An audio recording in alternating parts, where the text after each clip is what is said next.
Halo semuanya, selamat malam. Karena kebetulan bikin videonya malam hari. Oke, yang pertama adalah kenapa sih kita harus menulis jurnal? Oke, eh, jurnal merupakan salah satu prestasi yang sangat penting ya. Kenapa? Karena kalau misalnya kita punya prestasi di menulis, itu mampu menunjukkan bahwa kalian itu layak loh jadi anak S2. Karena dimana kalau anak S2, apalagi anak S3, itu memang dia harus bisa menulis jurnal. Jadi kalau misalnya teman-teman bisa menulis jurnal dari S1 atau sebelum kuliah, itu akan menjadi poin yang plus banget ya, kayak gitu. Nah, menulis jurnal ini kalau itu lebih tinggi sebenarnya nilainya daripada teman-teman tuh bisa berhasil juara lomba esai atau juara lomba karya tulis ilmiah.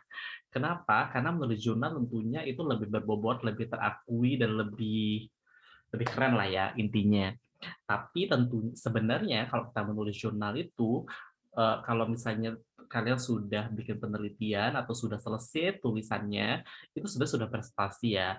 Karena kemungkinannya kalau udah selesai dalam bentuk draft, sudah di-submit, itu kalian bisa loh tulis dalam CV kalian bahwa kalian sedang menulis jurnal. Jadi tidak harus terpublikasi dulu, baru kalian bisa mengatakan bahwa kalian pernah menulis jurnal. Tapi belum ini juga sebenarnya udah bisa, nggak apa-apa.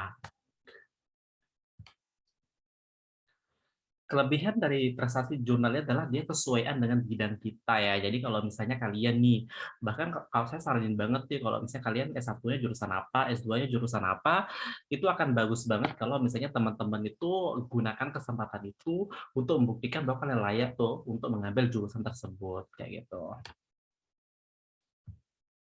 Nah, gimana sih proses pembuatan jurnal? Sebenarnya sangat simpel ya, sama dengan kita menulis esai, menulis lainnya, jurnal juga sama. Yang tapi kalau di jurnal itu mungkin akan enaknya sama ya dengan setelah kita buat esai, di mana pertama kali itu harus menulis isinya dulu, nanti latar belakangnya sama apa itu boleh kebalik ya, kayak gitu. Tapi kalau di jurnal itu kita harus penelitian dulu sampai hasilnya, nanti kalau udah tahu hasilnya gimana, baru tuh kan enak kita menulisnya ya. Beda dengan misalnya menulis esai yang lebih cepat. Tapi prosesnya tuh akan lebih lama karena pertama tuh kalian harus membaca banyak, membaca referensi dan sebagainya sehingga tulisannya akan lebih bagus, lebih berbobot ya kan, kayak gitu.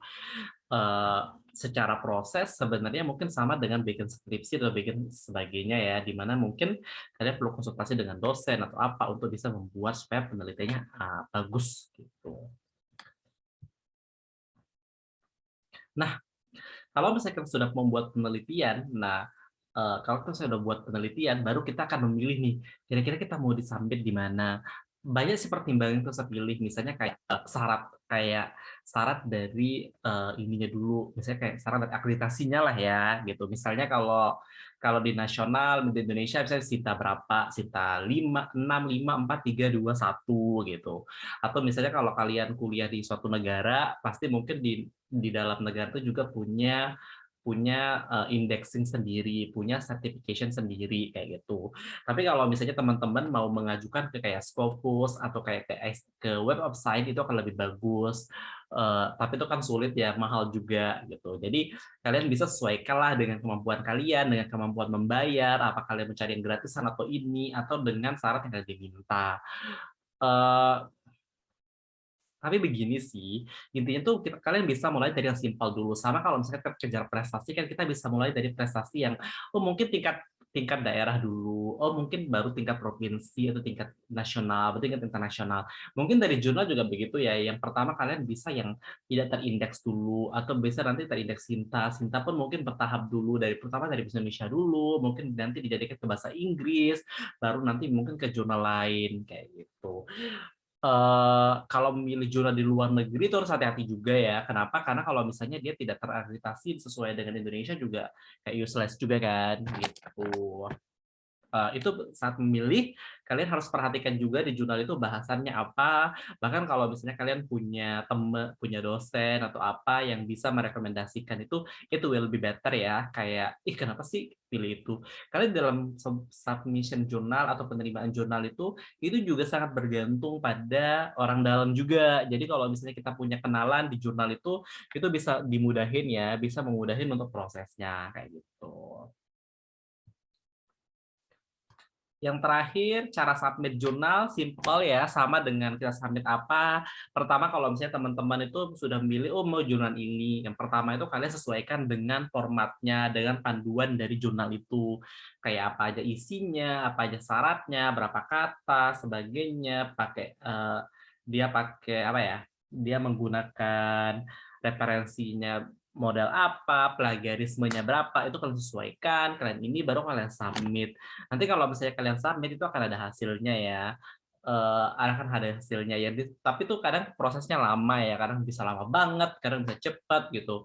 Nah kalau, yang pertama kalian lakukan kalau misalnya udah submit kayak begitu, yang pertama itu nanti akan diminta revisi, kalau jarang sih yang keterima langsung semua accept ya, tadi ada revision, tapi ada kadang minor revision, ada major revision, itu kadang ditolak juga. Kalau tidak sesuai, kadang mereka langsung tolak ya.